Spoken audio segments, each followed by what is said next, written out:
Okay, we're on. Let's hope that's true. So we pray, and then we'll be on. Okay. Father, I ask that you will get all the glory for the story we're going to tell next. And God, you know the darkness that we have walked through and the light that you shone through the darkness so that we could make it through. And God, I ask that for the people here who are in their own version of darkness, that you will shine a light and that our story can be just a tiny little prick of hope in their otherwise darkness. So God, be with our lips, anoint them so that we speak the words that will give you most glory, and that we can just all go home and live nicely and happily with you soon. Amen. In many ways, our marriage had very idyllic beginnings. We met at a Christian summer camp, Camp Miveden. I know y'all are probably Big Lake people, and that's great, but we're Camp Miveden people. Richie was the program director, and I was a lifeguard, and we got engaged for the first time after knowing each other for a full 7 days. Would you like to hear about our first engagement? Sure. Well, you know. And you wondered why we had marriage problems. So, I don't know how many of you are camp people, but the way camp typically works at Miveden and Big Lake, most of our camps, is the staff come in for a week or 10 days of staff training, and then the kids arrive on a Sunday, somewhere after that's finished. So we met during staff training and kind of hit it off. We both had studied, well, she was studying theology at Walla Walla. I had studied theology at Walla Walla. And so we had things to talk about and started sharing stories. But at the end of that first week, I had been asked to perform a wedding. Oh. What? Oh, it's off of ours? I'm like, I'm pushing all the buttons and you guys are amazing. Moving. Okay. So this really was to mute someone.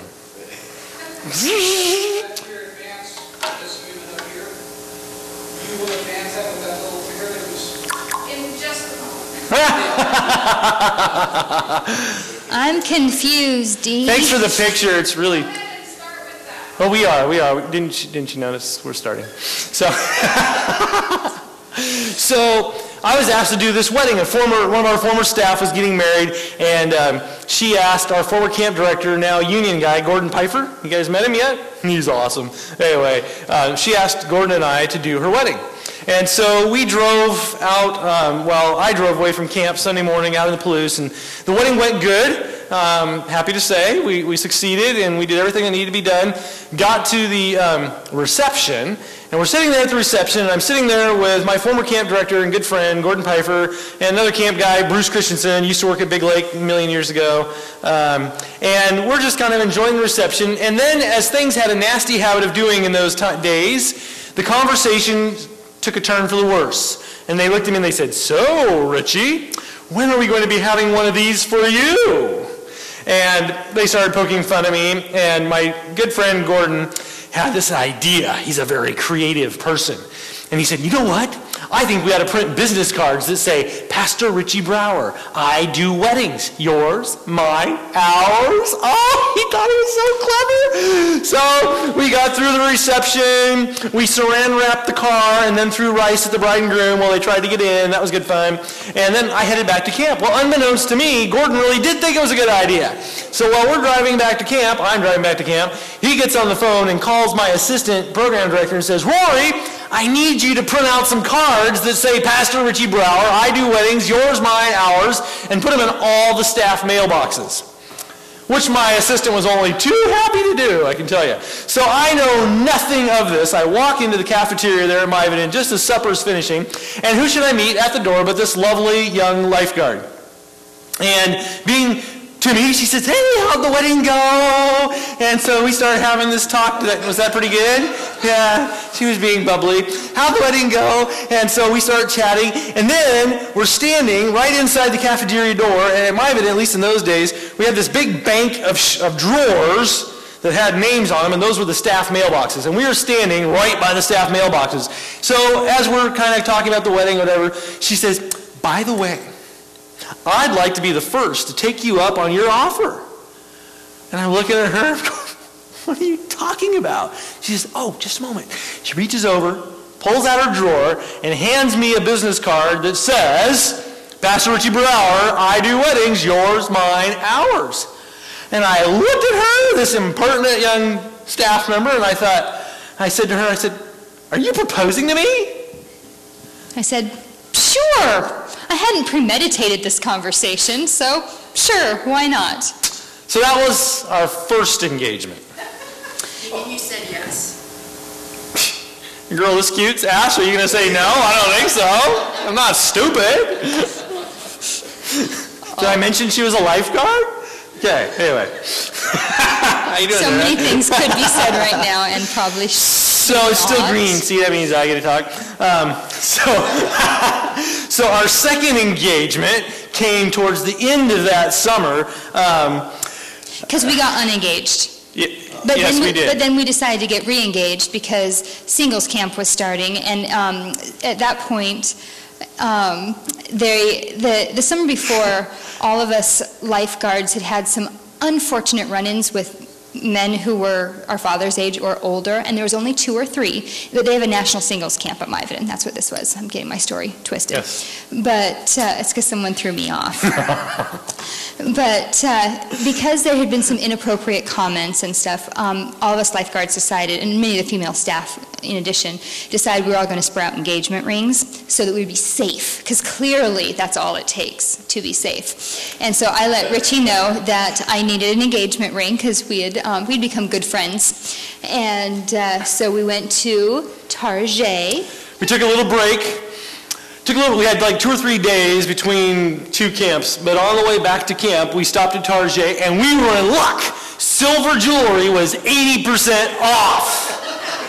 We found this beautiful little ring for $2.83. And guess how much he borrowed from me? And I borrowed $2 from her, and we bought her first engagement ring. Yes. It was really cool. You guys do everything twice?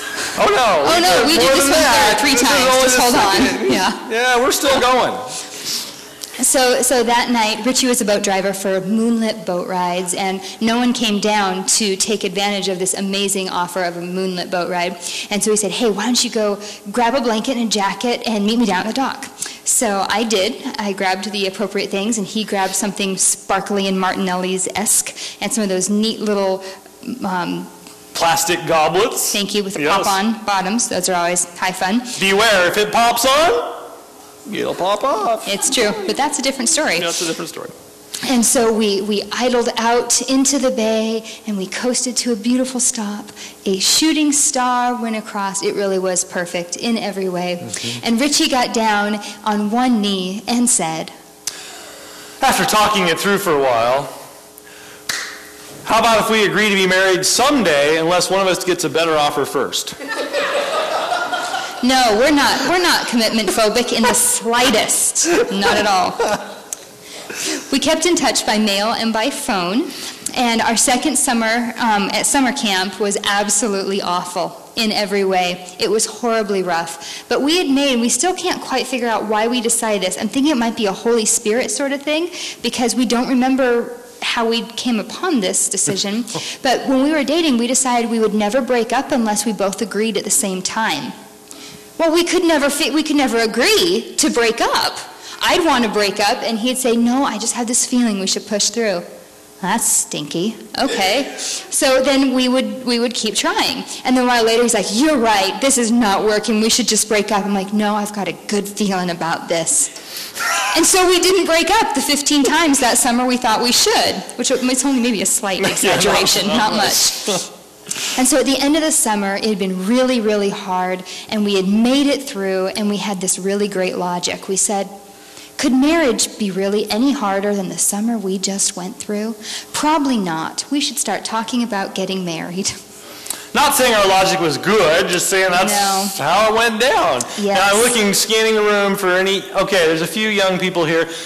So far, I just want to say to you youngsters, we have not shared anything that we really would like you to emulate. No. Yeah. Don't follow our example here. This is not. But the next step, we actually did make a good choice. We both came from divorced homes, and we knew that we had some strikes against us, and we didn't really feel like we didn't feel qualified to make this commitment. So we actually prayed and we made a covenant to God, and we said, Lord, we're going to contact 3 people who know us well. And we're going to tell them that we're considering getting engaged, and if any one of them raises a major objection, we will postpone our engagement or break up if we can't resolve their concern. That was a good move. And so we picked 3 people. I think all 3 of them knew both of us, but 2 of them knew me a little better and 1 knew you better. And we called them, and their response was, good stuff. And if you know Gordon Pfeiffer, that'd be Gordon. Good stuff. And another one, oh, I love Timi. I've always loved Timi. I think that'd be a great idea. And the third one just said, you go for it, guys. Good stuff. That'd be good. So we got thumbs up from everybody, and we started planning our wedding. Now, there had to be an engagement. Do we want to tell that story? Shortly. The short version of the engagement is this. I'd worked at summer camp at Makeover for 11 years. And in that time, a group of us guys staff that were kind of getting to be the old men around camp, we started out of boredom or hope or desperation, I don't know, but we started doing these creative dates, and it became a thing where we would try to take every single girl staff member out on at least one of our creative adventures before the summer was over. And it got to be such a big deal at camp that if anybody got left out, they were mad at us. So it was a big deal. And we'd done some pretty creative stuff, and now I'm about to propose, so whatever I did in proposing had to be a bigger deal than anything we'd ever done before, which left me with some challenges. I knew a few things about Timi. I knew she liked the sun and the water and the sand, and so I thought, no problem. We met at camp. I've got resources at camp. We're getting engaged at camp. But by the time we decided it was time to get engaged, we're coming up on Christmas break, and we're both at Andrews University. A very romantic place in December, I might add. And so I'm thinking, what on earth can I do? So in an act of pure desperation, I sent out an email to a few friends across the country, and I said, I need a large boat in the Pacific Northwest over Christmas break. Can you help? And I got one email back from Pastor Cindy Tooch, who now works with the Ellen White Estate, and she said, yes, I have friends who own a 43-foot yacht moored in the Columbia River near Vancouver, Washington. They've agreed to let you use it. Here's their contact information. So we began to make plans, and those plans included a card being delivered to the front desk of the girls' dorm at Andrews, and Timi picked it up, and it said, you've been selected for an outback adventure. Please pack the following items and keep them with you at all times while you're on Christmas break. And they included things like a favorite dress and pictures and memorabilia from our dating relationship and various things. And so she packed her bags. I was packing my own bags, had a few things. I contacted camp where we met. We used to have a rose garden at Makeover, and the year-round staff would pick those roses and dry them. I have no idea why, but they did. And I knew this, so I called camp. I said, do you have any of those dried roses? They said, oh yeah. I said, could you send like 5 dozen of them to Portland, Oregon for me? Said, sure. So they shipped 5 dozen dead roses from camp where we met out to Portland. That was pretty cool. Price was right too. And I talked to my mom. I said, Mom, would you bake a spice cake on board the yacht so when Timi comes on board, it smells good? Oh yeah, I'll do that. And I got my sister and my brother involved and their kids, and finally the day came, and there was a little warm up to it. I wanted to make sure, because we hadn't studied out the whole submission thing yet, and I had some concerns about how this might go, so I decided to take Timi snowboarding the day before we had our little engagement episode. But there were some challenges with that. I had never been snowboarding before, and he took me to Mount Hood, and there was no snow. There was only ice. And so he took me to the bunny hill. It was pretty big. It was bigger than me. And so I fell, and I'd pushed myself back up. And I fell backwards, and I pushed myself back up. I had bruises all over my entire body because of this fun little adventure he took me on. And my arms were so sore because I wasn't used to that kind of muscle movement. I couldn't even get my hands up to my head to wash my hair that night. I was so sore. And so the next day he decided, hey, let's ask her to marry me because she can put up no defense. Yes. Worked out very nicely, I might add. So the next day, I said, hey, hon, let's go to Troutdale Mall and go do a little window shopping. And so we did. And when I let her out of the car on her side, I closed the door and failed to lock it. And we went inside, did our shopping, came back out. And when I opened the door for her, there on her seat was a dozen Fire and Ice roses, her favorite, with a card. Oh, and by the way, they were alive. They were fresh roses. And the card said, it begins. Go to this address, put on the dress, and wait for further instructions. So I dropped her off at my sister's house, said, see ya! And she got dressed, and I headed off for my errand. And a while later, my brother showed up. He hands her a card. She opens it up, and inside's, I don't know, $5-10. And it said, your assignment is to find a commemorative Christmas tree ornament for this year and purchase it and bring it with you. And so she got sent on a scavenger hunt around Portland with my brother while we were finishing up at the yacht. So I got to the yacht. My family had been hard at work. They had put tulle and white lights all along the bow rail. And on a 43-foot yacht, it's a pretty big bow rail. Now, for you guys, tulle is white mosquito netting. Okay, so that's tulle. So we had white mosquito netting and white lights all on the bow rail. It was all lacy and frilly, and it looked very pretty with the lights on. Inside the cabin, we had a small Christmas tree, and they'd stuffed it all full of dead roses from camp, and then we'd put white lights on that. It looked very pretty and quaint, and there was a little stuffed Pooh Bear from our dating relationship, and some notes and pictures and spice cake, and another, I don't know, there was a total of 5 fresh roses and 5 dead roses. There was roses all over the place, and it was good stuff. Everything was perfect except for one little detail. We were on a yacht, big boat, little heater, the night before Christmas Eve. It was very cold. If you look at that picture, it's kind of hard to see, but we took our jackets off to snap that one picture, and then we put them right back on because it was about 32 degrees. Really cold. But yeah, it was still memorable. Yep. Maybe even more so because of the temperature. And for the record, I got down on my knees and I asked the appropriate question with no caveats or clauses, and she gave the appropriate answer, and we were engaged. 9 months later, we were married in a picture-perfect outdoor setting. It really was beautiful. You met Timi's parents here. We put them through the ringer. We decided we wanted to get married in a barn. Because I'm a pastor. I work at church. I don't want to get married where I work. How many of you would like to get married where you work? So I want to get married there, so we decided we want to get married in a barn. We drug her poor parents all around Enumclaw, which is a big dairy area, looking at barns, knocking on doors. Can we look at your barn? And we actually found a perfect barn, but they were a little afraid about liability, so we didn't get married there. But we found this beautiful outdoor spot, had this gorgeous outdoor wedding that was just fantastic, and we left on our way to our honeymoon. But our honeymoon wasn't even over before major problems began to crop up in our marriage. In fact, one night found us watching the honeymoon sunset from the beach, Timi on one end, Richie on the other end of the beach, after a very painful discussion, if you can call it that. There we are, thank you. From there on, our marriage really was a combination of fun times, because we talk back, we look at pictures, we go, no, there was fun times, we had fun times. But it was a combination of fun times and really difficult times, interspersed with anger, outbursts, and deep hurt. But nobody knew. It was the best kept act in the parish. In fact, in our conference, we were known as the young, fun, pastoral couple.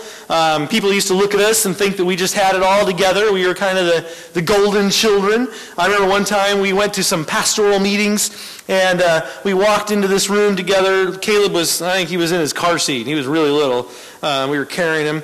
Walked into this room, and one of our pastor friends, Pastor Peter, he saw us from across the room, and he was so excited to see us, big old smile on his face. He comes across the room with his hand out, and Peter's this really cool guy. He's got a beautiful smile, made even better by the fact that he's one of these bicked bald guys. So when he smiles, his whole head smiles. And so he comes across the room with his hand out and his whole head smiling, and he takes our hand, he's pumping our hand, he says, you guys are just the perfect couple. You're just the perfect couple. And we kind of smiled, this weak smile at him and each other, because what we knew, and he didn't know, we've been fighting all the way in the car, all the way to that meeting. We'd been fighting with each other, and we'd gotten out of the car, put on our happy church smiles, and walked in. And unfortunately, that was normal for us. Our first assignment was in a rural 3-church district populated by wonderful, honest folk who we're still good friends with today. And there were probably a few intuitive souls in our congregation that knew that not all was well in paradise. But for the most part, our well-guarded ministry facade had people fooled.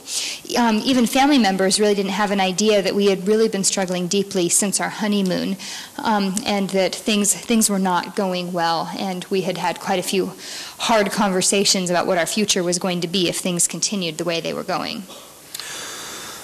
So, by the way, this house is our first house that we lived in, and when we were still at Andrews, we began praying that God would give us a home, and we prayed a very specific prayer, a very specific list, and we pretty well covered everything, but we neglected to ask for a house with a roof on it. So be careful. God is specific. Got to be very clear with God. And in fact, if you were to look at our list, he literally gave us everything we had prayed for. But the way he did it was a windstorm blew through Pendleton, Oregon. It damaged 60% of the roofs in the area. And this particular house, it just peeled the roof off like a can opener. The lady who was renting there got tired of living under a blue tarp, so she moved out. And we were talking to our soon-to-be senior pastor, and he said, hey, you need to call one of our elders. He had a house just come open. So we did, and that ended up being our first home. It was a great place, not exactly airtight. I remember one year at Christmas time, we'd hung a couple stockings, one on either side of the living room window, and a windstorm came up, and we sat on our couch and watched our stockings billow out from the wall like this. On the inside. On the inside, as the wind blew around the windows. So yes. That was our first home. It was wonderful. Fast forward several years, we moved to a larger city to plant a new church. So I went. And doesn't that look like the country? As you look at that picture, then you go, wow, that's the country. They already lived in the country. Who needs to move to the wilderness? I do. Yes. Because from that vantage point, I could see a lot of house lights. It was overwhelming, really. Yes. Sorry for interrupting. Continue. I was on a roll. Now I have no idea. Right here we are. So we had started out, these are the days of yore in the Adventist church in North America, but when we started pastoring, we were in a 3-church district with 3 pastors. Can you imagine such a thing these days? It was wonderful. And all of a sudden we went from, I was the happiest associate you ever met. It was wonderful. Anytime anybody had a problem, they called the other guy. It was good stuff. And if they had a problem with me, they called the other guy. So it really was perfect. But we went from that to all of a sudden planting a new church, and this is how we started our church. There was Timi and I, and our friends Alex and Becky and their baby. And that was our core group. I don't recommend that, just so you know. But that's how we did it. And there was other dynamics going on that made it go down that way. But anyway, that's how it went. So now all of a sudden the pressure of ministry is rising, both in ministry and in our home. The pressure was rising. And it led to angry outbursts and tearful arguments at home. And during this season, despair began to clutch at my soul as I wondered if things would be like this forever. At times, I even contemplated the possibility that our marriage might not survive. At church, we may have been sunshine and laughter, but our home was characterized by anger, hurt, criticism, and isolation. I just wanted Timi to get fixed. I knew that things would be okay if she would just buckle down and really deal with her stuff. I was the identified problem for many years, and we both agreed that I was the identified problem because I have some issues of childhood sexual abuse that were having ramifications on our marriage. And so I did what you do. You go to counselors, and I went to many good ones.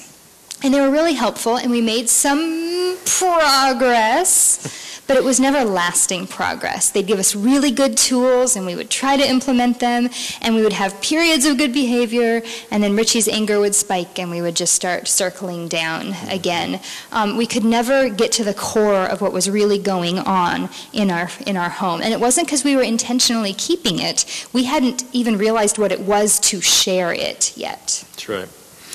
Now, it was during this time that I picked up 2 books at the ABC that began to have an impact on my thinking. One was talking about what it meant to be a godly Christian man and husband. And I read that book and realized I had no clue. My dad hadn't modeled anything like this. I had no idea how to be a biblical husband. And so that began to change my thinking on that topic. The other book talked about having a personal relationship with Jesus and really having that personal connection. You heard me mention that this morning. And that was a new idea to me.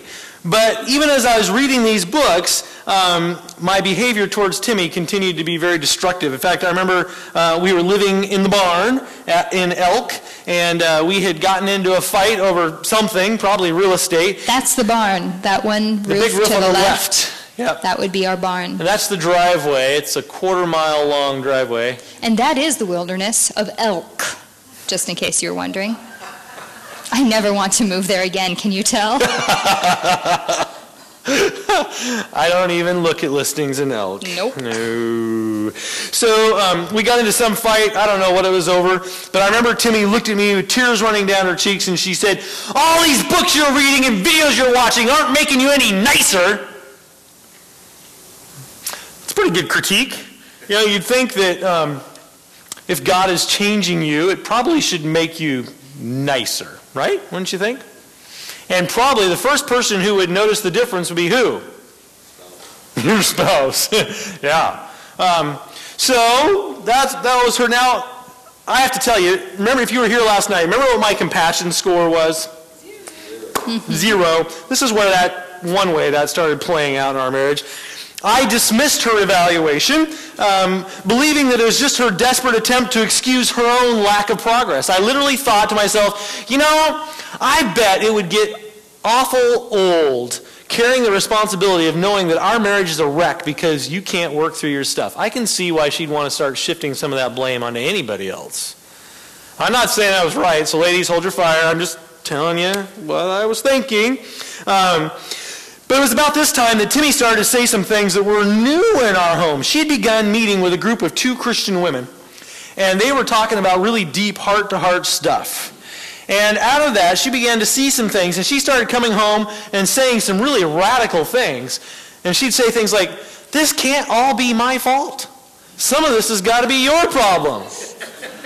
And I thought, And this wow. was after like 8 years of marriage, we finally got to that place. It's not all me, actually. And I thought, wow, new forms of blame shifting. This is really going to be interesting.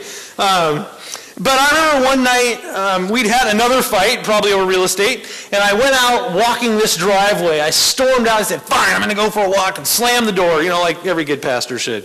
And slammed the door on my way out, and I walked out into the snow, and it was, I think, early fall or early winter, so it's the big juicy snowflakes up where we live that time of year. And there was big fat snowflakes coming down, and I remember walking down this driveway that's pictured right here, and I looked up into the sky, snow falling in my face, and I said, "God, is there any part of this mess that's my responsibility?"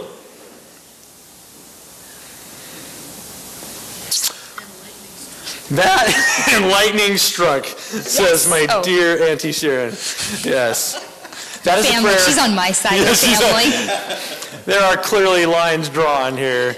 That's a prayer God will always answer. You may not want to hear the answer, but He will always answer. And I didn't hear an audible voice, but He spoke very plainly. There was no mistaking either the words or the tone with which He spoke to me that night. God's instant response was, "Richie, you need to listen to your wife." Don't you ladies just love Him?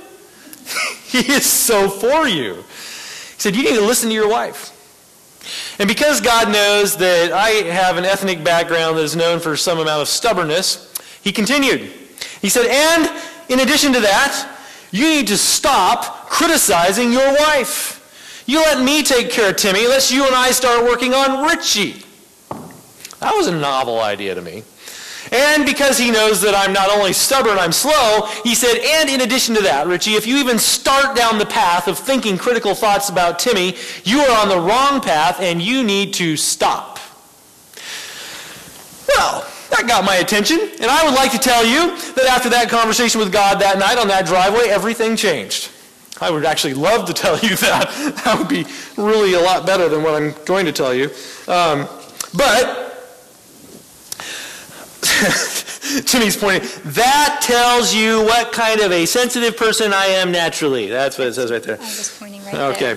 But then about 2 years down the road, no, this is like 3 or 4 years ago now. We need to change that in our notes.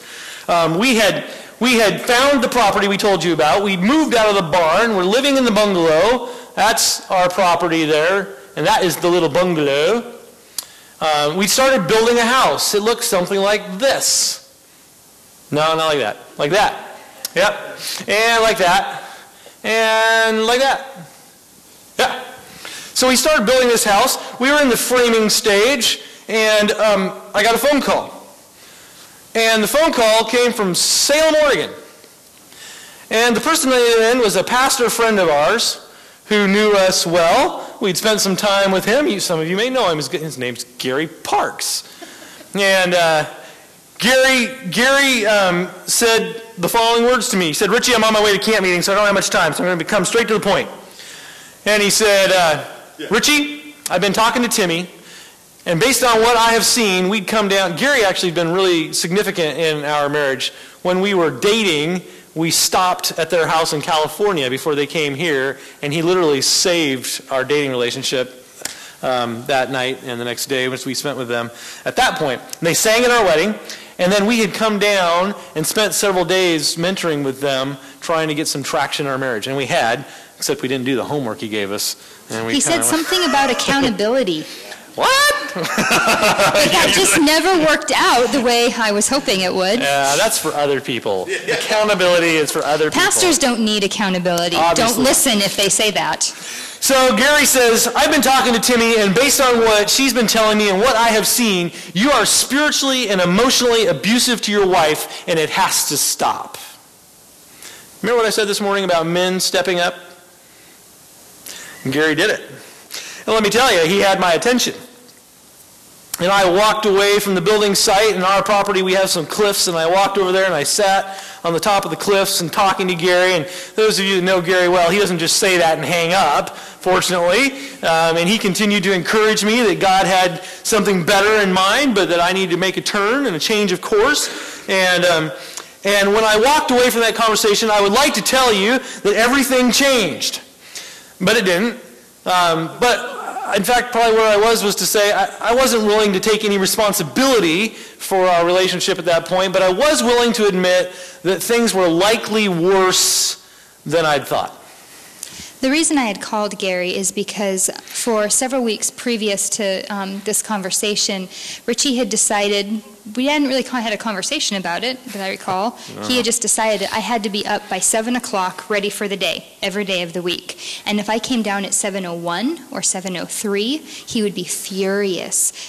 And Richie isn't one really to raise his voice, and he's never hit me or anything, but he would just seethe anger. I mean, I could wake up and feel it, and he could be out in the garden, and I could feel it. And so I, at this point, had learned a few things about relationship, being with my accountability group. And so I came to him fairly humbly, and no junior Holy Spirit badge on this one. Nope. And I said, this just seems like maybe it's a little over the line. Maybe it's not really working well for me, this whole getting up and you're angry if I don't. And I can't tell you even now how we got from point A to point B, but by the end of the conversation, he had said that I was controlling and manipulative and I had to stop. And I wasn't sure how we had gotten from point A to point B. I really couldn't reason it through. And so I called Gary to just relay the conversation to him, saying, one of us has got to be stark raving mad. And I'm okay if it's me. But I need to know, because we can't continue like this. I mean, we've got Caleb at this point, and I don't want him to think that this kind of relational pattern is normal. And I can't make heads or tails of it. So in desperation, I called Gary, and then Gary called Richie, and that's where we were. So that's where we were, and you can imagine that his opening broadside was hard for me to hear. But I, at least at the end of the conversation, I could say, I think maybe things are pretty serious. Now, shortly after that, we found ourselves in a very dark valley. You see, I don't know how many of you are aware, but here in the Northwest, pastors can take a sabbatical every 7 years. Are you familiar with that? And you can take You can take as much as 3 months if you put all your vacation and everything together. So we'd taken a sabbatical and from our church plant and decided that the most restful, healthful, useful thing we could do at that time was to build a house ourselves. And yeah, We've had so much to learn, it's not even funny. So we did that, but when we came back from the sabbatical, we discovered that some other things had been happening in our church plant while we were away, and they were trying to protect our sabbatical so no one had told us. And what had happened, our church, we had grown from the 4 adults and a baby to about 100 attending, and our median age was 26. In attendance, which is a very, very young Seventh-day Adventist church. It was awesome. It was good worship, good stuff happening, just really exciting. And the biggest part of our growth, obviously, was young adults. Well, our worship leader and our young adult leader were dating, and they went on a mission trip together, and they came back just after I started my sabbatical, but they came back, they had contracted some exotic disease, and they never came back to the church. So in one fell swoop, in the period of a couple weeks, our church lost their pastor, their worship leader, and the young adult leader, gone. And when we came back, our church was 50% of attendance what it had been when we left, and it just continued spiraling. We worked with the conference trying to resuscitate it, and am I getting, oh no, I thought I was right on. Okay, well, I'm leading up to that. Yeah. I'm talking down here, so here we are. So I'm the keeper of the notes. It's my submissive role. Usually I'm the keeper of the notes, so we're way off this weekend. That's all. But I get excited telling stories, and the notes just get in my way. Then I should sit down because I don't get to talk. Would you like me to stop now? No, it's still green, so finish your paragraph. What am I supposed to be saying? All right. So in this time, our church is failing. Our marriage is failing, and it is the dark, dark season. And during that time, we made the decision, it really was we, that Timi would leave for about 3 weeks of intensive counseling. And so that meant that she was going to leave Caleb with me. He was about 18 months old at that point, and she was going to go away for 3 weeks. That 3 weeks... And the plan was for him to come and join me and see if we could stop the hemorrhaging of our relationship. So the 3 weeks ended up being 5. But before Timi left, we had a couple friends come visit our home in our little bungalow.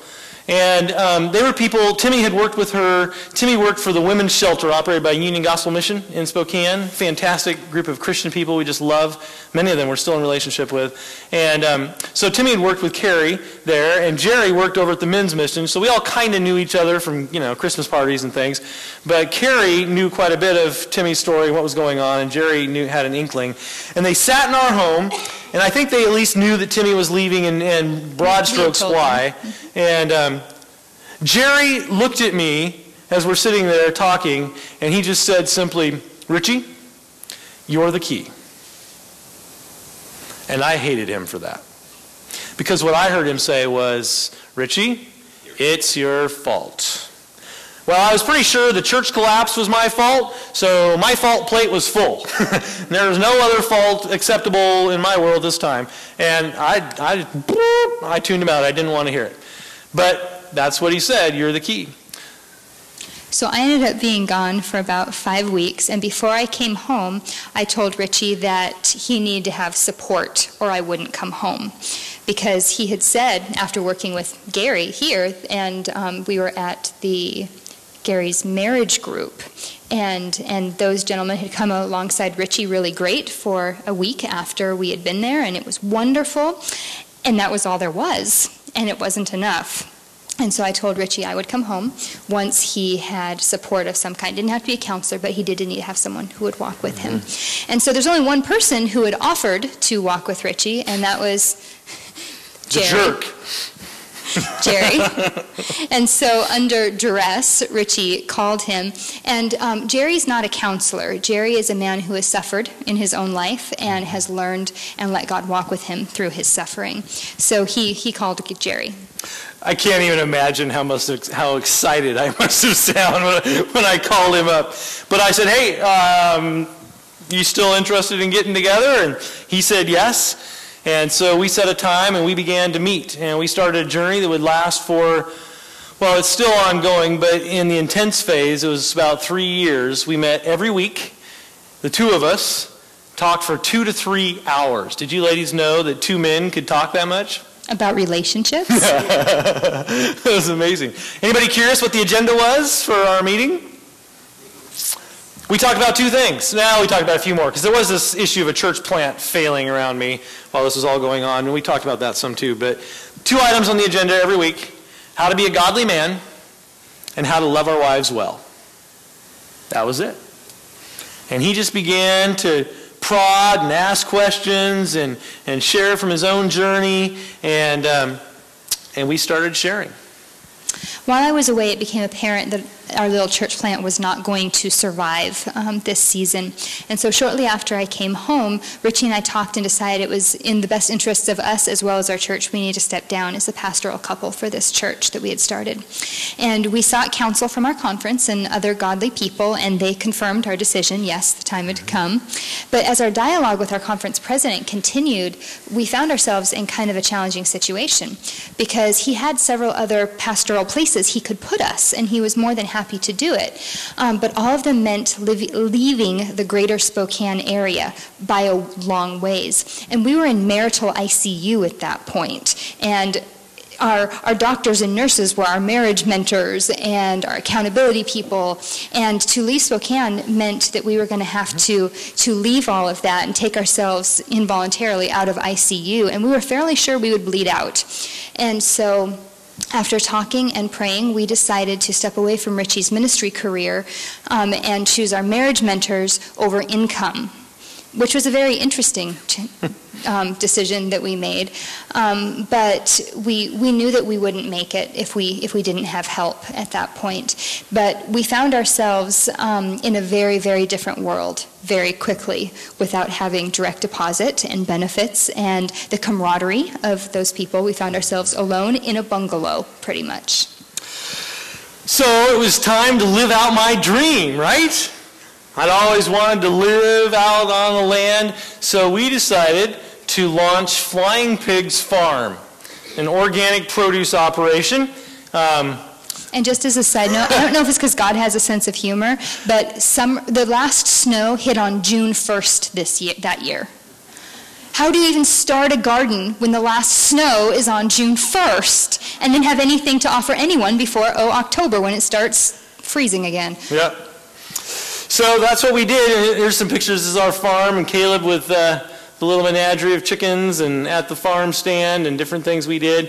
It was incredibly unprofitable financially. Because have you ever thought about the living wage you would have to provide? I mean, like, here, have a pound of spinach. We're going to charge you $1,000 so that we can, I mean, it's a lot of spinach you have to sell to make a living wage. That was my point with that big number I made up. I was like, wow, that was a big number. I made it up. Trying to wrap my brain around that one. I think you should get back to our notes. Right here. Right there. That's me, right there. I'm the keeper of the notes. So as all of this is unfolding, I'm meeting with my mentor. I'm meeting with my mentor every week. He was patient but firm. By the way, my mentor is retired Air Force. Did I mention that? He's got these eyes that just kind of... He actually frightens me just a hair, because I'm pretty sure when he looks at my eyes, he can see all the way into the depths of my soul. Mm-hmm. And it just makes me, I'm getting used to it, but it has made me nervous. He's awesome. And actually, he's praying for all of you this weekend, because that's part of what he does today when we go out. So I began to see. I began to ask God to change me instead of her. That was a new one for me, a totally novel concept to me. And you'd think that as God started making some changes in me, you'd think that a natural reaction from this girl would be that she would go, oh, finally, he's becoming nice and human again. I'm so glad. No, that's not how it went. And no, we haven't met one woman who responds like that, for the record. No, we haven't, because you women are smarter than that. So she pushed back to see if the changes were for real. But as God began to change my heart, a miracle began to take place in our marriage. As I learned to listen to the voice of God speaking to me, things began to change between us. You know, it seems looking back that every change that came to us was hard fought. Every step forward was a struggle. That first year, after we stepped out of pastoral ministry, God was constantly teaching me to trust him. I'm still learning to trust him. I have trust issues, but not like I used to. He's still working on that. I'm still learning that level, and he keeps taking it deeper and deeper and deeper. We spent that first spring and summer farming.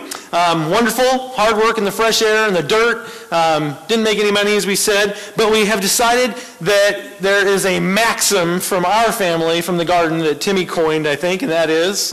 The family that weeds together stays together. We spent a whole lot of time on our hands and knees in the dirt that summer. Because when you're organic farming, you can't just spray something to make all the weeds go away. You have to pluck them out one by one. And we spent hours and hours and hours just sitting in the dirt together. And we'd talk and process and whine. And complain, yeah. It was good therapy. God was teaching us to trust him financially, to trust him as we dealt with each other, to literally lean on him in every part of our existence. I started learning to really learn how, I started learning to really listen to Timi, which was something that I was terrible at as well. When she talked, even if what she had to say was maybe negative about me, I was pretty good at listening. If she was talking about someone else, I could be empathetic. Oh, that's right, they really are terrible. But when it turned to me and something I had done to hurt her feelings, I would literally fall asleep. He fell asleep in Taco Bell once. Because he has trouble, it's past tense now, he had trouble taking in any critique that was not positive. Yep, it's a pretty big deal. I actually went to my mentor one day and said, Jerry, I keep falling asleep when I'm talking to Timi. How do I stay awake? And he gave me a couple pointers, and we dealt with it. But I started learning how to really listen, even to my failures. God was helping me to become consistent with my wife, something my mentor talked about all the time. Be consistent, be consistent. I was learning how to be safe for her. I began to be able to admit that I had made mistakes. That was another new thing in my world. I started learning to play with my family, and I was on my way toward becoming the house band of our family. As things started to shift in Richie, I did what apparently all self-respecting women do. I pushed to see if his good behavior was going to stick. But he maintained, because he had maintained good behavior in the past, but I wasn't very optimistic that this time was going to be any different than the other time. Something would set him off, and I'd never know what it was going to be, and we would just start our cycle over again. And as Richie started getting traction and a track record of not getting angry, I brought up everything that had ever been contentious between us, ever, in our whole relationship. I would throw one up. I know, isn't that just sweet? And so I would bring up scheduling, which is one of our hard things, and who's going to be where, what, when, with whom. And Richie wouldn't get defensive. He'd actually just have a conversation with me. I went, okay, that's new. I like it. So I'd bring up the next one. And his ire would start to rise, but instead of reacting grumpy or angry or seething or rushing out the door and slamming it on the way out, he would go, I'm not dealing with this well. I need to go for a walk. Can we come back to this conversation in 30 minutes? Yes, we can. And so he'd go and do his thing and pray and come back.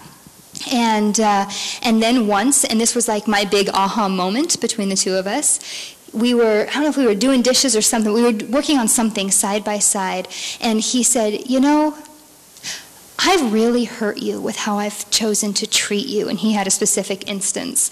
And he said, will you just tell me what the effect of that was on you?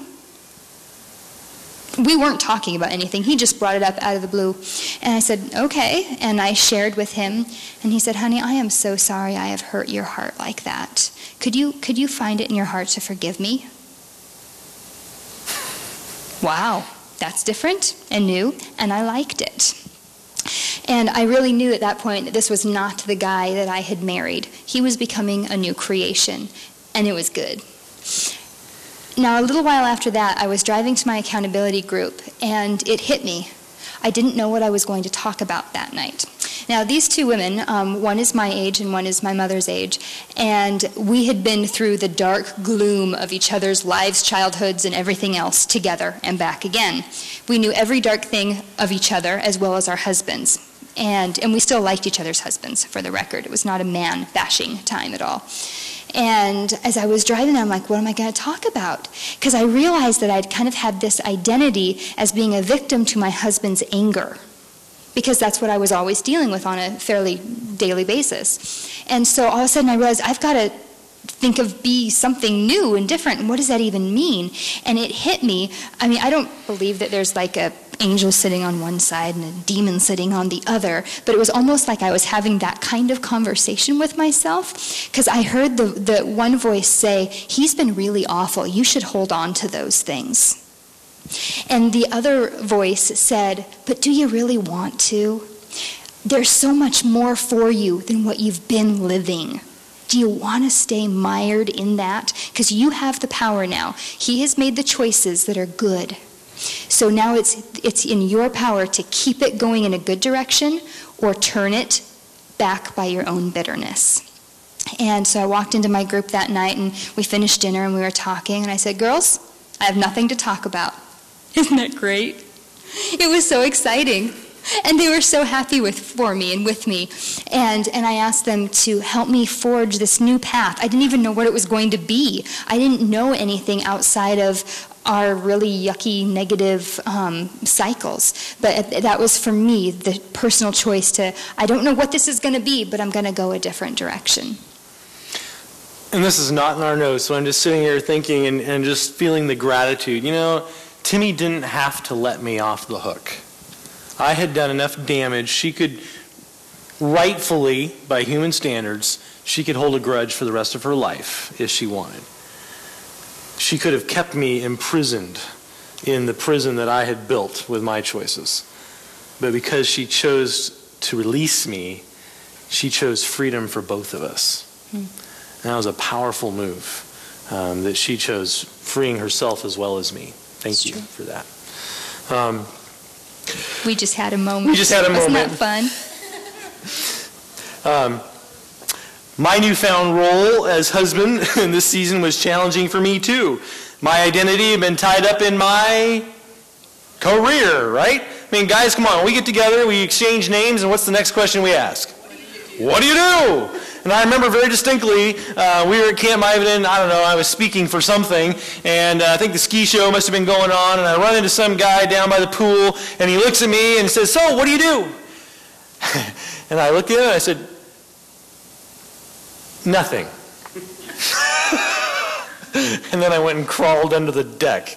But I'd been the provider for our family, and now I had no career and no means to provide for my family. I literally applied for various jobs in all kinds of fields, anything I thought I had a chance at. The closest I came was I applied to be the CEO of a really cool nonprofit outside of Wenatchee, Washington, and I made the top, 13. Top 13 or something on that one. But I mean, other stuff, I mean, you know, the guy, I applied for a job to be the guy that goes around delivering mop heads and uniforms to businesses, you know? Nothing. It was like God just put his hand over us. We were invisible. I think we were in timeout, honestly. Yeah. Mm-hmm.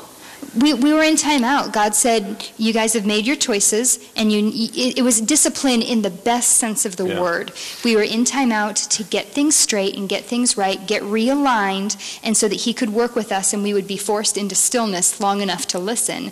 And then he raised his hand and things moved. But while his hand was there, it didn't matter who we called or what we did, we got no call backs. Period. People who, I mean, like even Richie even called the pastor who married us, who loves us. He didn't even get a call back. And it wasn't just from one, it was from all of them. All of these high people who know us and love our ministry, we couldn't get a call back from any of them. It was like we were invisible. Yep. So as time went on, the financial pressure grew. Timi was working as a counselor, but then she took maternity leave when Micah was coming along, and so we went from pastor's salary plus a counselor's income to a counselor's income to and that was so the pressure was definitely up, and I found myself wrestling with God. In fact, I have a couple places on our property that I have worn a path pacing in the evening when I like to pray, just saying, God, what are you doing? I have no idea, trying to figure out what was going on. And we share these stories with you Because, at least for me, when I think of the path to healing, I have a picture in my mind, and all of you who are here this morning know what that picture is, of the perfect place and way in which we are going to heal this marriage. We're just going to move to the mountains with a gorgeous view in a little log cabin, and there in the quietness and the solitude, God will speak to our hearts, and in the peacefulness, we will heal our marriage. But that's not how God chose to heal our marriage. Instead, God met us in the chaos of financial disaster, unemployment, trying to figure all this. Everything that could be up in the air was up in the air. And that's where God met us. And that's where God chose to bring healing to our marriage. And we share that because if he can bring healing in the chaos that was our lives at that point, then he can bring healing to yours as well. And, call me crazy, but I think that this chaos was actually a gift from God directly to my heart. Because we thought we had to have a certain amount of income when we were pastoring to survive. We found that wasn't true. And Richie would get very, very angry if things got a little haywire with our finances back when we had a large paycheck. And a pastor's paycheck is much larger than you think it is, I've decided. But whatever paycheck you are currently getting always seems small, right? Right. Yeah. And that was where we were. Okay. And but in the middle of all this financial chaos, life chaos, living in 574 square feet where you can't avoid each other if you want to, God really spoke to me in the chaos because Richie maintained tenderness towards me.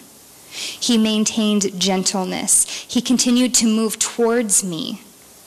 And it wasn't just because he couldn't get away from me either. Well, no, there was some of that too. There was. It kept the issue of our marriage on the forefront. But Richie, being able to experience Richie in the midst of that kind of chaos was such a gift. It let me know that this really was real. This wasn't just him bootstrapping it for longer this time than before, because there's no way he would have been able to maintain tenderness and gentleness under the kind of pressure that he was under. And it really began to speak to my heart that, again, God is big and he does big things. What can he do with me if he will do that with him? Mm-hmm. We're still on the path of healing.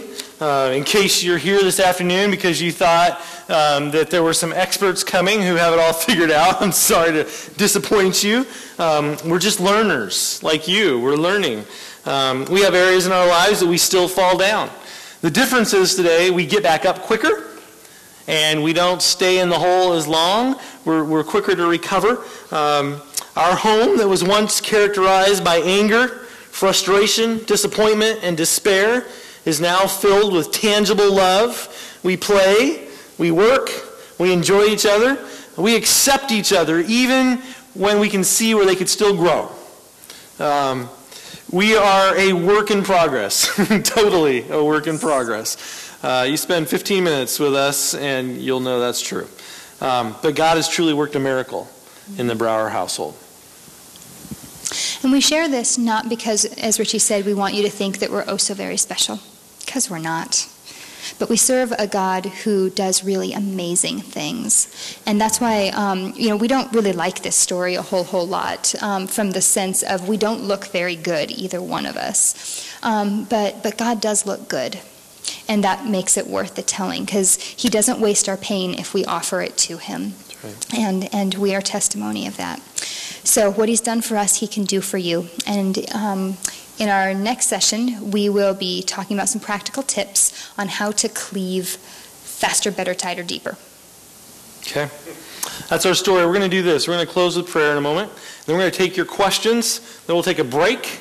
And then we'll come back for our last session. Sound good? All right. Let's pray.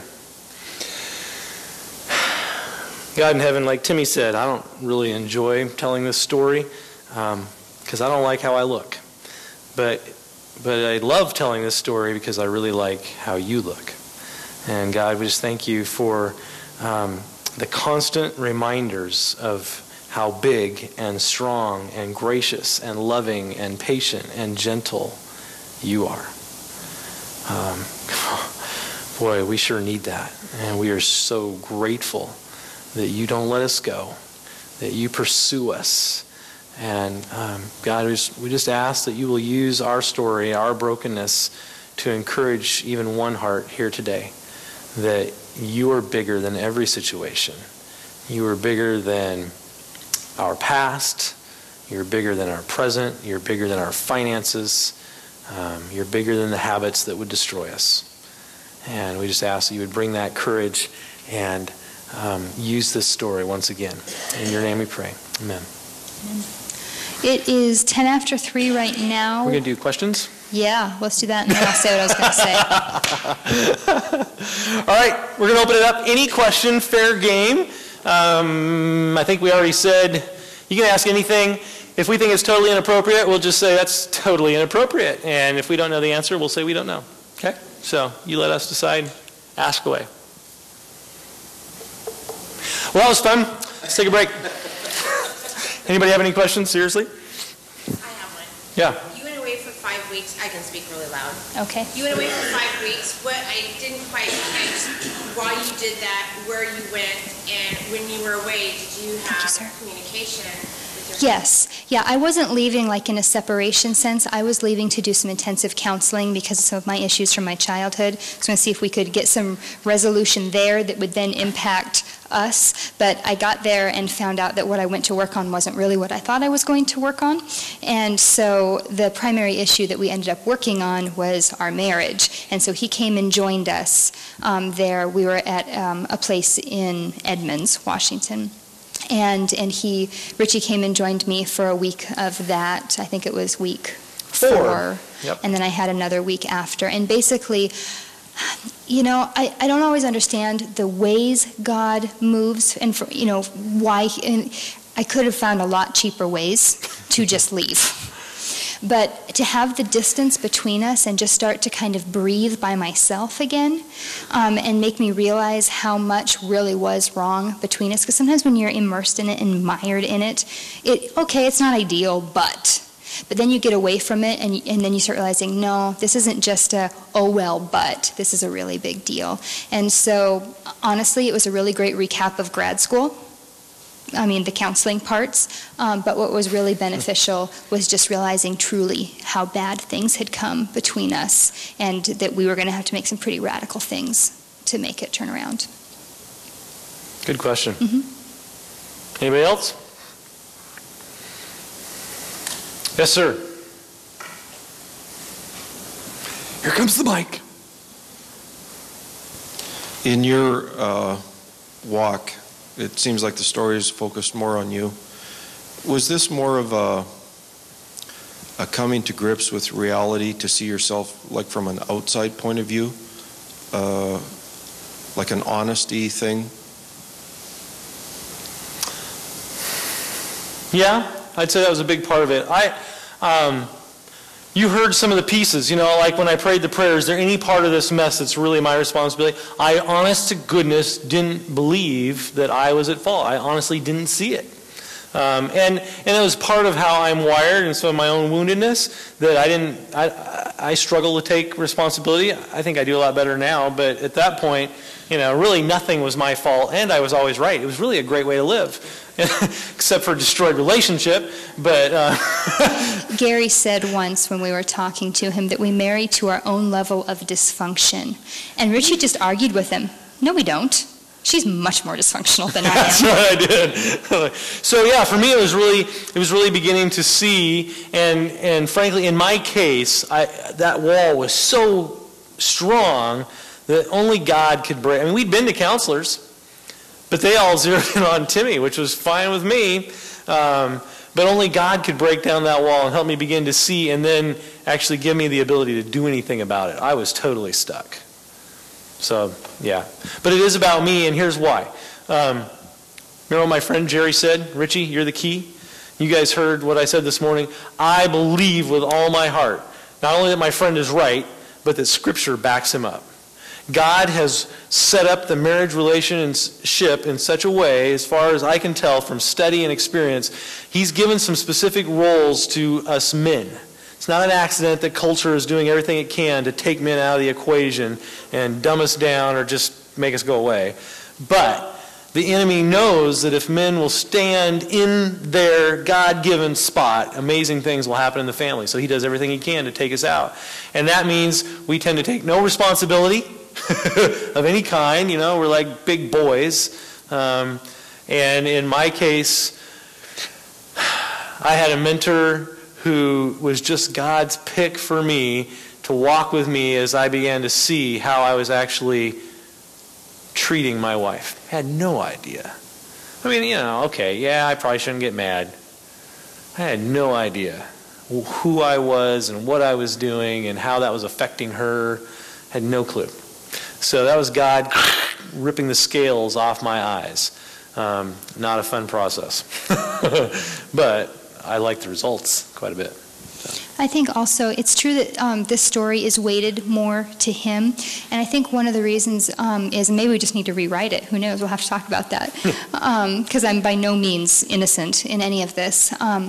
But as Richie turned the corner and started to be safe in our home, my progress went from incremental to skyrocketing in how much I trust, how safe I feel. Even little things like how I keep my house has improved since he's become safe. Because you can only fight battles on so many fronts at once. And while him and I were in constant battle, and not like overt, but you know, covert battle, there's only so much emotional energy to go around. So when Richie got safe and I didn't have to be defended against him, everything in our world together took a huge skyward jolt.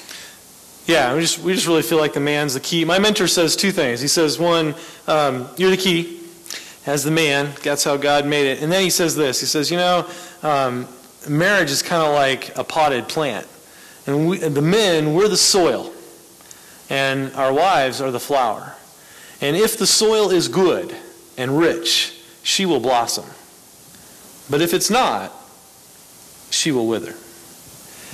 And most men are very uncomfortable with that level of responsibility in the relationship. We would much rather say, but that's not how God set it up. He really did wire it that if we will fill our role, she will flourish. And if she's not flourishing, we need to look at how we're doing in loving well. So that's why the story is weighted, because we feel like that's where the weight of transition was. He was right. I was the key. So you may regret asking. Thank you for asking. That's a great question. There's a question over here. There's one here and one there. I saw that one first, if you want to go there. How are you holding up here, by the way? You doing okay?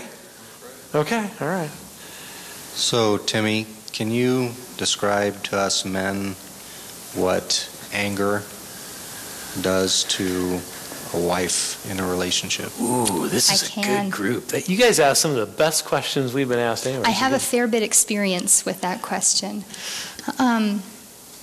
You know, for me, if you would have asked me that question 5-7 years ago, I probably said, I'm tough, it's fine. Because I'm kind of used to it, some family of origin things, you know, I'm just kind of used to it, that's norm. But I think one of the biggest things as I'm sitting right now thinking about that question is it goes back to how much energy I have. I can only fight so many battles, and if he's angry at me for any reason, all of my energy is focused right there on defending myself from him. And like I said, it's not because he ever laid a hand on me, but to wake up in the morning and have your first conscious thought be, I can feel him in the garden and he's angry with me, and be right 9 7/9 of the time. Yeah. And to know that my day was going to be completely weighted against walking on eggshells so I don't set him off, and making sure I do everything perfect so I can try to push that off as long as possible. And then realizing that whether you hit your wife or not actually isn't the point. It's still a domestic violence cycle. And what's funny is I learned about all that in school. First you have, your honeymoon period, and it goes down, and then there is a precipitating event, and then the intensity and anger starts to just slowly rise until something explodes. You have your anger, and then, in a domestic violence cycle, it would be, the punch is thrown. And then you would have your makeup time, and then you'd start your honeymoon, and you would just start the cycle again. And I heard that so many times before I realized that's exactly what we did. And I lived my whole life subconsciously trying to figure out, where am I in this cycle, and what can I do to get it done as quick as possible so we can get back to the honeymoon. So I would pick fights when things were in good cycles just to get the waiting done. Because waiting is very, very hard, just waiting for the anger to spike again and it to get ugly again. And it closes down, kind of what Richie said earlier, anger closes down all that is beautiful and right about womanhood. You can't grow and be creative. Now, it's not saying that we can't do that at all, but we can't do it very much when we have to stay defended. It's like, if I'm defended against him, I have to be defended against the rest of my world as well. I can't be defended against him and open and loving and caring in all my other relationships. You can't segment like that. So with him getting safe, and me having a safe place to be, it created all the rest of my world open to me in ways it never had been ever before. That was a great question. That was a courageous question. Thank you for asking. Question up here. Oh, good. Love tough ones. I had my own anger issues as a teenager and would come out and fighting with other men. I was 44 when I finally, God helped me reveal one of the main issues for my anger. I just was asked you, do you know what the underlying issues in your life that would cause you to be angry? Do you understand that, or have you figured that out? I know some. I don't believe I know all yet.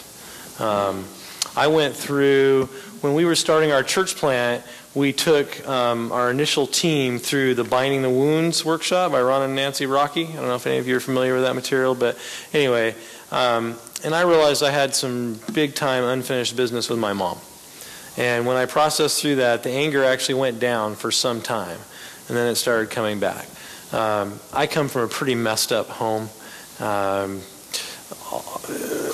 Much that's not good in Adventism is how I grew up. And what's amazing is I have two parents who were well-meaning, incredibly destructive people.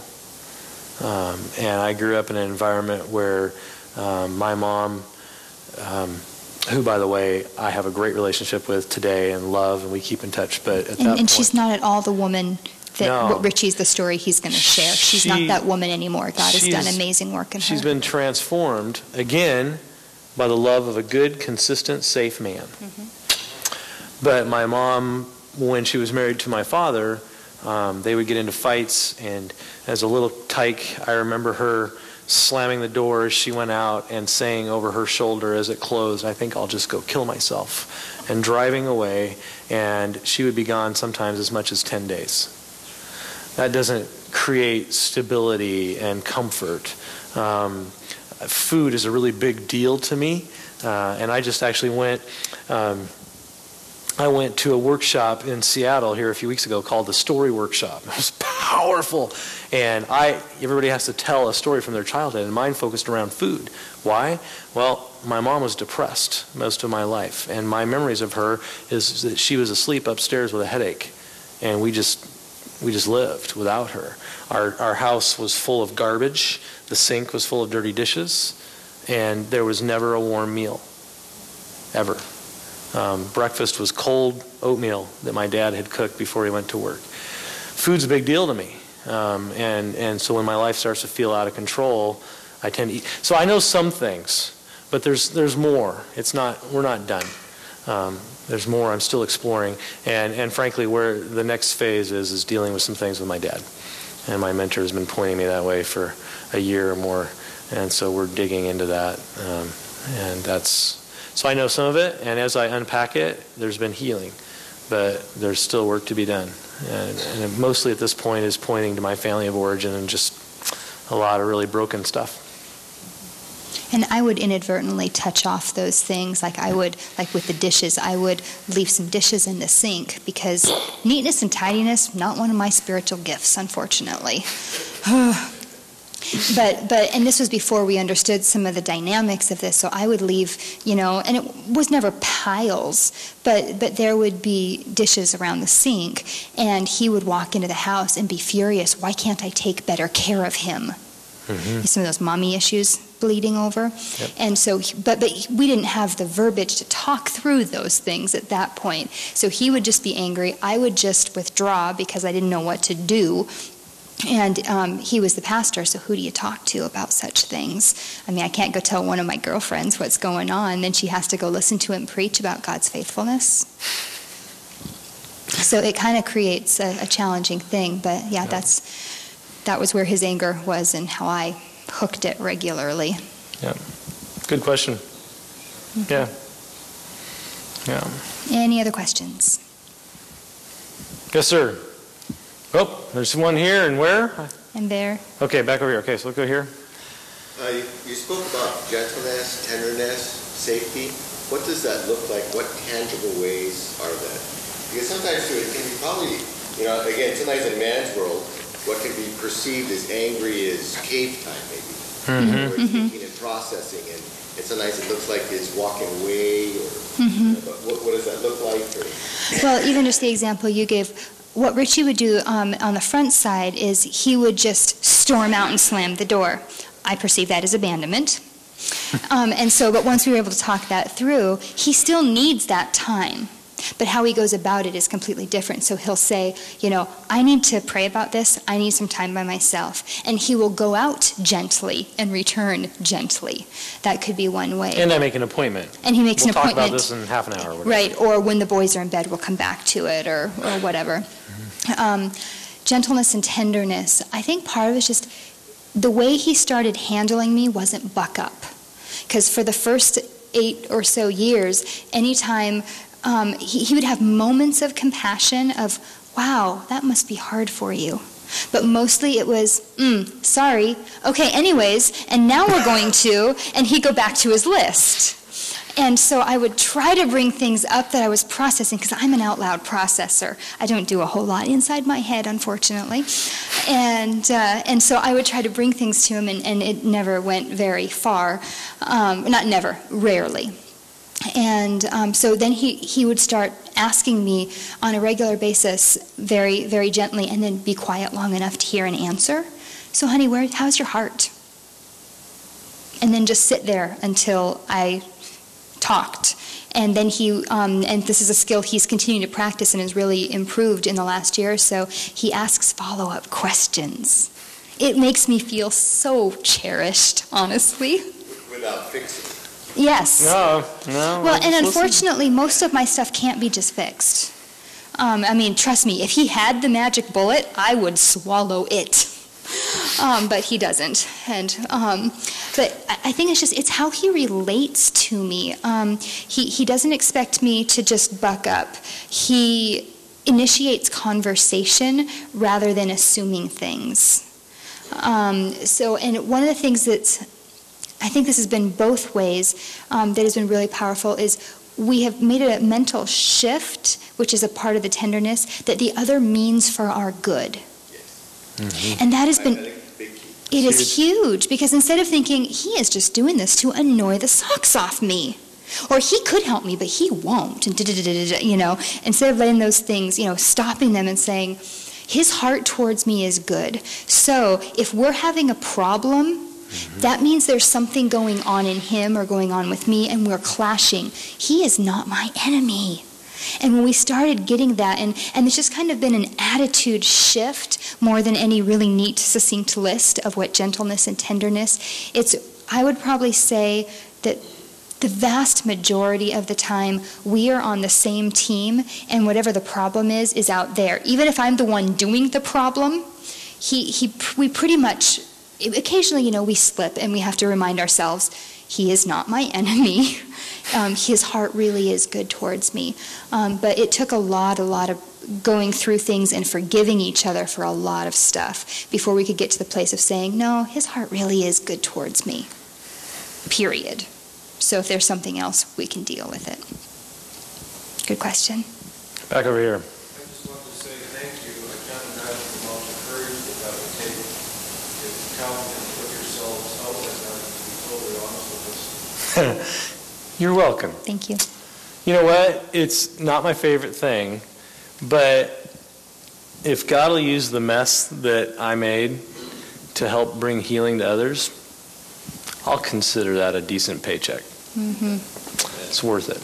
And we really like the verse from the end of, it's in the end of Genesis, when Joseph is talking to his brothers, and they're all afraid because, their father has died, and they're afraid that Joseph is now going to come down in condemnation for the very real harm that they caused him.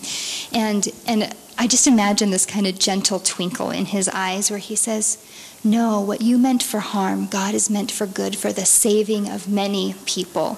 And God has given us a really neat opportunity. People like you listen to us. And that is so nice, in a way to affirm that he is going to save many people through what other people meant as harm for us, what we meant as harm for each other. He is turning for the good and the saving of many people. And that is a good thing. Yep. All right, take one more question.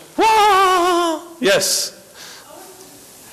And this might be too big a question, but I just wonder, I was talking to friends today at your church, why it is that, and I can say this having pastored in the Adventist church, for about 9 years, why it is that there's so much shame around being real. Because I'm in a Bible study right now with interdenominational women, and everyone's more transparent than even you guys are being, if that's possible. And I just wonder why we have to leave the Adventist family that we were raised in. What is this? What is the root lie that there's so much shame around not being perfect? Yeah. I mean, we all know we're not perfect. I mean, we even joke about it, and sometimes we have sermons about it, but I just wonder, why is it that, how has Satan been able to so bind the Adventist church in this false religion of perfection, or whatever it is?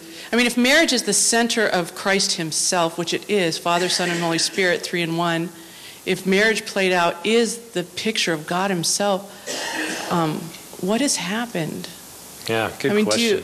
That is so yours. That is one we're excited to, this is something we're passionate about. I mean, anybody who spent time pastoring wonders some of these things. I think...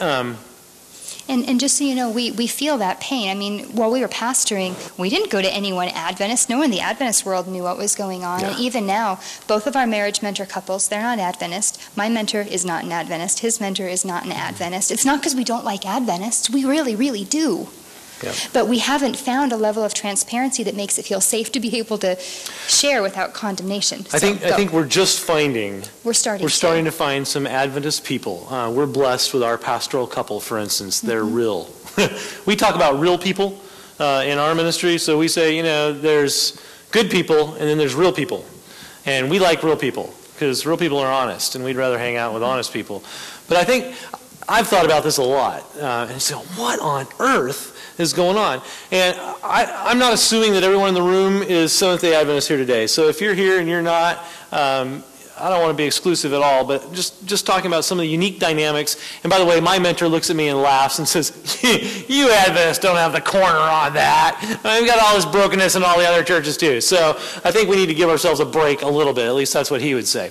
But I think there's a few things that I look at from my own story, from my ministry, and now our experience traveling. And here's part of what I see.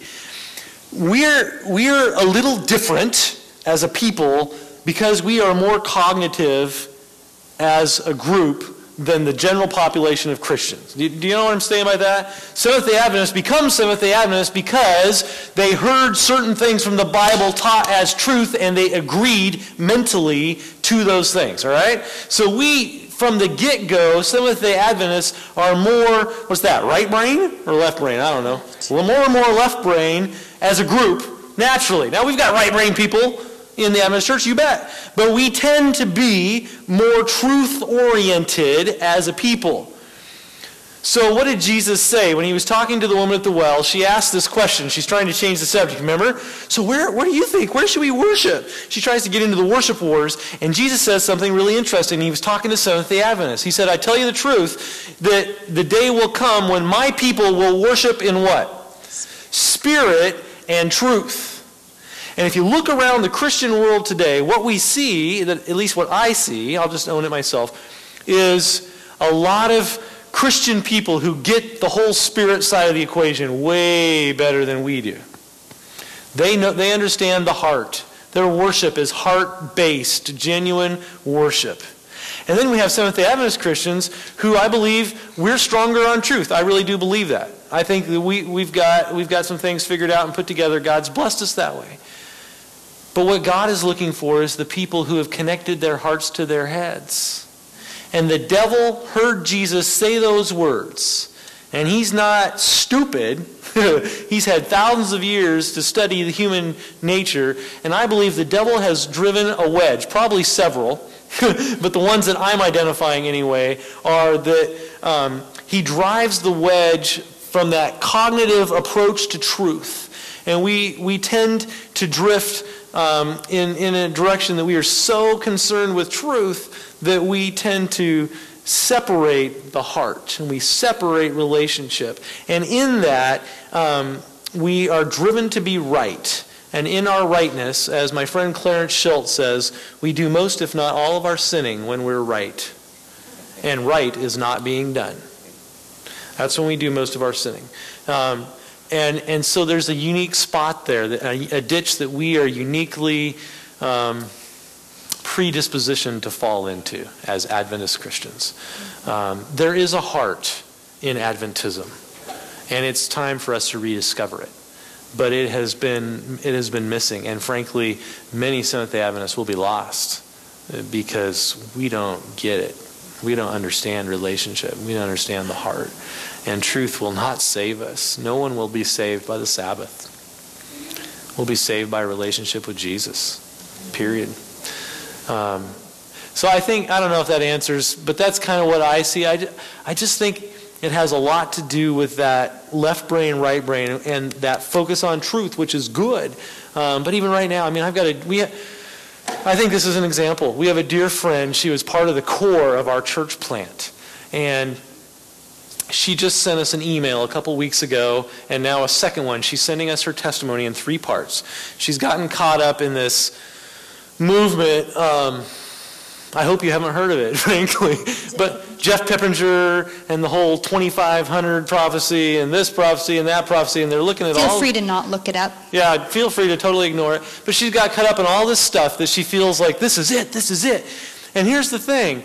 What got her into that was a desperate desire to be right with God. But hear the order. Be right with God.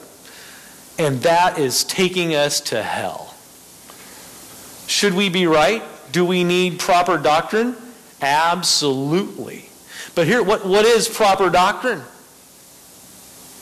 We got to understand some of these things. This is foundational. We've just kind of grown up in it, and so we think, well, proper doctrine is you got to understand the Sabbath and the 2,300 days, 1844, and you go down your list, all these different things, righteous by faith, blah, blah, blah. If you understand that, you're in the club, you're good. Boom, right? No, proper doctrine is what reveals to us the character and nature of God. If it doesn't do that, it's error. My personal opinion. So that's how I see it, and I think there are camps in Adventism. So the conservative right in Adventism, man, they're all about the truth. And I mean, we visited a church this year where we heard stories from people who attend there that like the first time they went, it was a cool day and she wore slacks. And a little old lady met her outside the church and said, "We don't wear those here." This was the least favorite church we have ever spoken at in my entire life. I'm somewhat But I'm scarred not trying to get you still. going. I'm just using an example. I won't start, but I've got so many stories from our time there. Yeah. So there's an example of the right, righteousness by skirts. And diet. Because they also took us to task over taking our children to Dairy Queen as a reward for being salvation really by not eating cheese. So there's one side. But then there's the other side in Adventism, and we said, well, God is a loving God, and God is about grace.